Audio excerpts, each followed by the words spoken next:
তোতা পাখির সাক্ষ্যে খুনির কারাদণ্ড। যুক্তরাষ্ট্রের মিশিগানে তোতা পাখির সাক্ষ্যে স্বামীকে হত্যায় দণ্ড হয়েছে এক স্ত্রীর। গেলেনা ড্রাম 2015 সালে তার স্বামী মার্টিনকে ওই পাখিটির সামনে গুলি করে হত্যা করেছিলেন। পরে তিনি একই বন্দুকের গুলিতে আত্মহত্যার চেষ্টা করেন, কিন্তু ব্যর্থ হন। তোতা পাখিটি আফ্রিকান প্রজাতির, তার নাম বার্ড। যখন গেলেনা তার স্বামী মার্টিনকে গুলি করতে উদ্যত হয়েছিল, তখন মার্টিন চিৎকার করে বলেছিলেন, "ডোন্ট শুট।" সেই কথাটি তোতা পাখিটি হত্যাকাণ্ডের রাতে পুনরাবৃত্তি করতে পেরেছিল।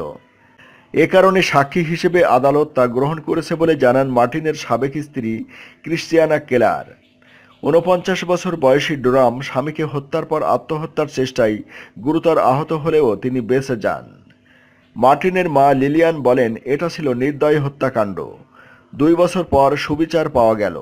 মামলার প্রসিকিউটর অবশেষে তোতা পাখির কণ্ঠকে ট্রায়ালে প্রমাণ হিসেবে গ্রহণ করেন। তখন অবশ্য 2 বছর পার হয়ে গেছে। তা না হলে মামলা অনেক আগেই ডিসমিস হয়ে যেত।